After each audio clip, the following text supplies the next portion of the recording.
Hello everybody and welcome to our YouTube channel. Today we're going to be talking about hamster common illnesses.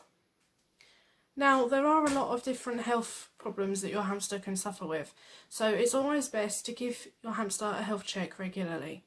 Now if your hamster shows any signs of problems with their breathing, their bleeding, or they have pain anywhere in between their legs, their paws or their limbs, then it's always best to get them to see your vet as soon as possible.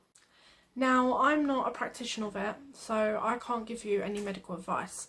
Now, all this video is about is their common hamster illnesses and what ones you should take them to the vet for. Some of them you can treat yourself. Now, hamsters can also get cuts in their day-to-day life, just like us. So, if you notice that your hamster has got a cut on them, you need to remove the danger from their cage. So it could be anything too sharp, it could be anything. But as long as you try and find the cause and you remove it, this will save them from hurting themselves again.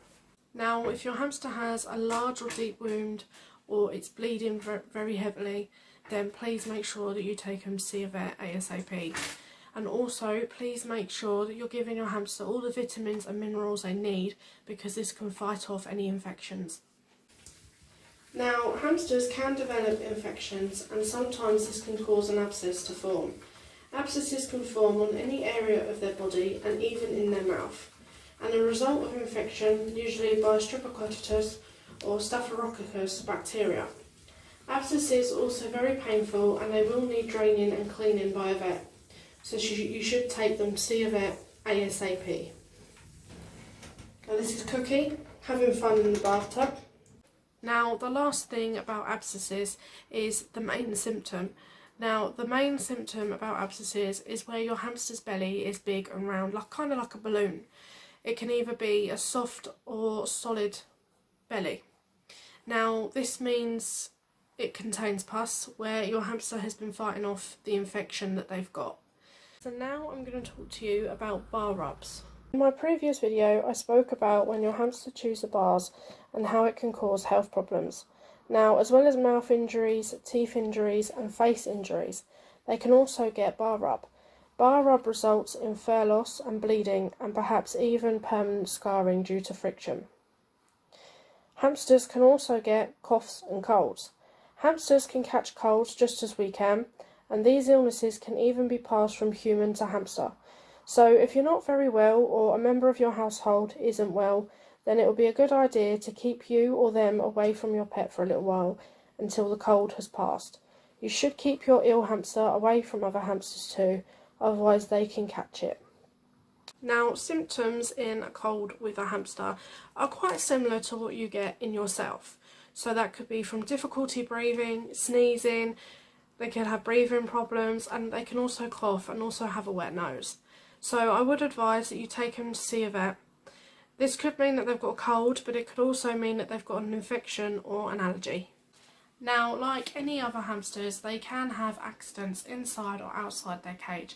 So this could be from falling, tripping, slipping, anything. So they can hurt themselves on anything inside and outside their cage. So if you've got a stand that they stand on, or they climb up the wheel and they fall off, they can hurt themselves on anything. So it is always best to just make sure that they don't hurt themselves.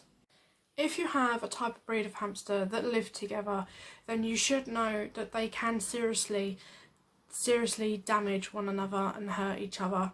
So it's always best to separate them if they fight. Now, Syrian hamsters, are which what I've got at the moment, they like to live on their own, because if they live with another hamster of their breed, they will fight, they will hurt one another. It's just a no-go situation. So please make sure, if you buy a Syrian hamster, make sure they're housed on their own. They're only housed in couples or in pairs when they are little babies. Once they've grown out of their babies and they're 6 weeks old, that's when they live on their own. So please, I beg you, do not put Syrian hamsters together in one cage. And also, only the two hamsters that can go together are dwarf Campbell. Depending on the severity of their injury. If they have a small cut, then you can treat that at home. That's perfect. So all you need for that is a cotton wool bud and a bowl of lukewarm water. Now, all you need to do is dab this small cut and watch them 24/7 and make sure that they don't reopen it. Now, if the injury is a lot more serious and it's not a small cut, then please take them to see the vet as soon as possible, because it could be serious. Now, hamsters can get dry ears, so if you notice on your hamster's skin that their ears are flaky, then you may notice that they are scratching them an awful lot. Now, if this is the problem, you can ease it with a bit of petroleum jelly.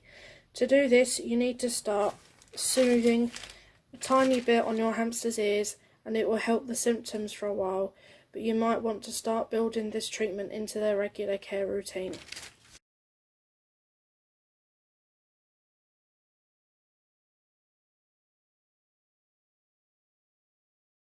For example, please do not be alarmed if your female hamster's mammary glands are swelling. This is just where her body is preparing to provide enough milk for her babies. However, if her mammary area swells up like a balloon, then this could be a sign of mastitis or some other different symptom. So this will need to be seen by a vet as soon as possible. Now, there are a few more to look out for, and these are weight changes, urinary problems, strokes, respiratory infections, fleas, mites, mandelworms, parasites, overgrown nails and testicular lumps. Now, I thought I'd just add a little update for you as well, how we're getting on with this isolation. Now, we've been in 3 weeks, I think, so far, and don't get me wrong, it's boring. We've got nothing to do, but I've got 4 hamsters that keep me occupied. So we've got that. It's my husband's birthday tomorrow and he's 25, so we're self-isolating, so we can't see family or anything, so we've got to video call them, but some of them don't answer. Also, Ruby keeps escaping. Not much to update on really. I just hope you're all staying safe and you're looking after each other in your household, and you're staying away from vulnerable people, and you're following the guidelines from the government. So I send much love to you all, and thank you all for watching my video, and if you have found it helpful, then please like, share, comment and subscribe, and we will see you all again next time. Alright, goodbye everybody.